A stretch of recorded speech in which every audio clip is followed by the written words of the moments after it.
rolling. One day I'll be ready for the long sleep.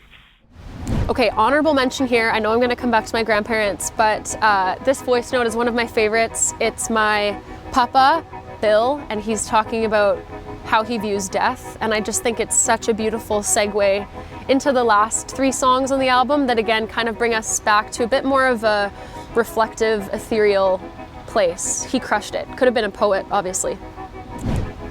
So we get into track 10 after my papa's voice note, which is Swim Back to You. And again, kind of on this theme of relationships and exploring distance for the first time when I was in Toronto. It's also where I started this song. And I've never really had to do a long distance relationship before, and I didn't even have to do it for very long, but it kind of sucks. If you've ever been in one, I'm sure you know. And obviously the pandemic has forced a lot of people to do long distance who maybe weren't planning on it. But I was just taking the train a ton, that's how I got around, and I kept just missing the West Coast. Like I missed a particular person, I missed everybody. It was the summer, I missed being here in the summer, it's so beautiful. And so every time I was waiting for the TTC, I would just kind of like look at the sign for westbound trains and just be like, oh, I want to go west, like I kind of miss it. And so that was how this song came about, where I was just, I think like one night I ended up getting on the wrong train because I was thinking of this song lyric idea of like westbound train going home, and then I truly did start going in the wrong direction because I lived in Scarborough, which is very far east. It's like not even really in Toronto. So that was how this song came about. It was just about missing somebody.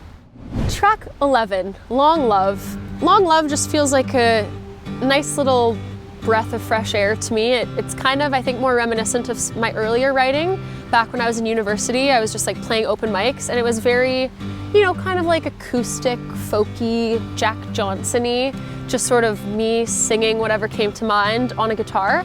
And I like that I have this song on the album because I wrote it for an EP that I did before I was signed with 604 that has not been released, but it was one of the songs from that project that kind of made it onto this new project. And it has all of these little vignettes in my mind about my own experience of falling in love and the way that it happened. I was really young, which was unexpected, but it just happened very fast. And I feel like I went from like talking to this person and getting to know them to Zoom all these years later. Like we live together and we share so much. And so the song is kind of talking about how it can be really lovely to fall faster than you even realize that you are. And then we get to track 12, Panorama, which is obviously the name of the album. And so it's the title track off of the album. And this was unique for me as well because I typically don't set out to write songs based on a title or based on a particular idea. It kind of just comes to me and I go with it. But I had already chosen the name for my album. I knew I wanted it to be Panorama. Panorama is like the street I grew up on. It's a mountain range in the place where I went to school and met so many of my most formative friends.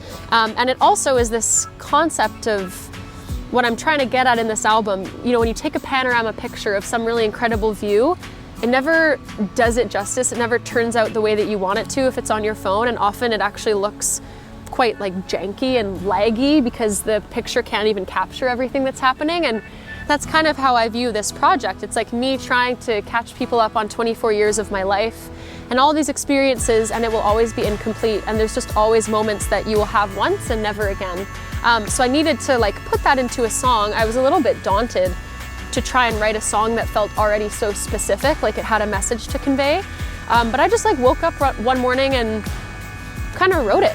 And there's some cool elements in there. This very much is true to the initial demo that I programmed. A lot of my initial programming is actually on the final track. And I was recording it this one morning and I just decided like, hey, there's a harmonica that I've never played sitting in my little office space. I should pull it out and use it. I don't know how to play harmonica, but there's this little harmonica part that I kind of cobbled together that's in the chorus. Okay, those are all of the songs for Panorama. It's really quite a special project to me and I'm so excited that it's out in the world. But before I go, I obviously have to address the 4 icons who are featured on it. Ted, Phyllis, Carol, and Bill.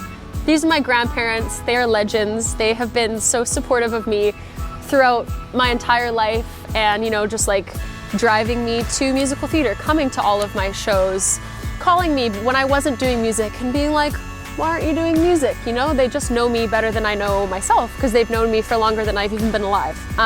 So I decided it would be a really cool thing to capture some of our conversations that we've had on the phone and put them in as little voice notes. So I wrote out a list of like 10 questions, and I had these phone calls with my grandparents during the pandemic, and I just recorded it on speakerphone.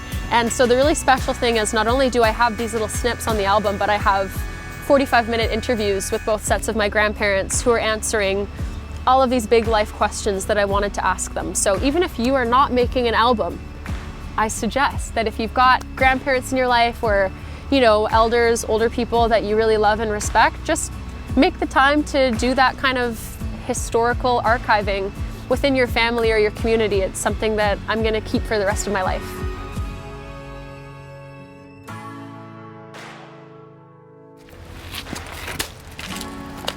That's a wrap.